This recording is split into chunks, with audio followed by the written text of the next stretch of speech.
see what our next guest says. Mike Ryan is the Chief Investment Officer of UBS Wealth Management Americas, which oversees nearly $700 billion in assets. By the way, he turned neutral on stocks back in March after riding the big rally for much of 2009 and early 2010. It was a good, though slightly early call.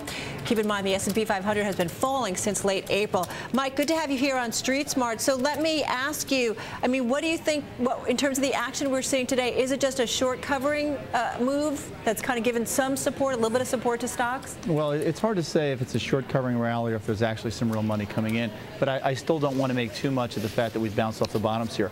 Again, the most constructive thing I can say about today is that we didn't follow the route that we saw yesterday. We traded down early. There was an anxious moment and the market sort of rebounded, so I'd say that's constructive. I think what we're going to face over the course of the next couple of weeks, however, is this volatility start to come down. You talked already earlier in the show about this elevated volatility level.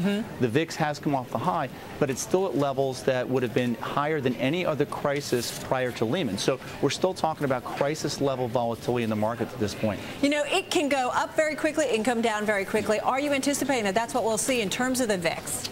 Now, I think what we're going to wind up seeing is we're going to see a grind lower, and the reason for that is I think there's still a heightened sense of awareness and risk aversion, and I'll base it on two things. One is, let's face it, memories are short, they're not that short. We remember the last time we had this kind of volatility spike, and we remember what was associated with it. The other thing that I think is still hovering in the background is this notion about the flash crash.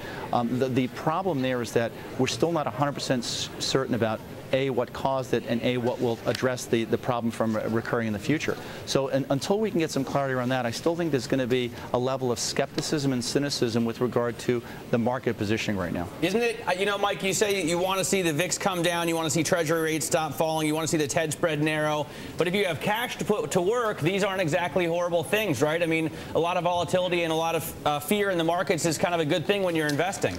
It is. Again, what you want to do is you want to buy when there's these gaps in the market where there's higher levels of anxiety. The one thing I want to be careful about, though, is that you still need to have drivers, things that are going to power the market higher. Now, we do think that the earnings story is going to be a very favorable one. We still think the economic expansion remains intact, and we still think policy remains supportive. However, it's still going to happen against the backdrop of the following. Lingering uncertainty with regard to Europe.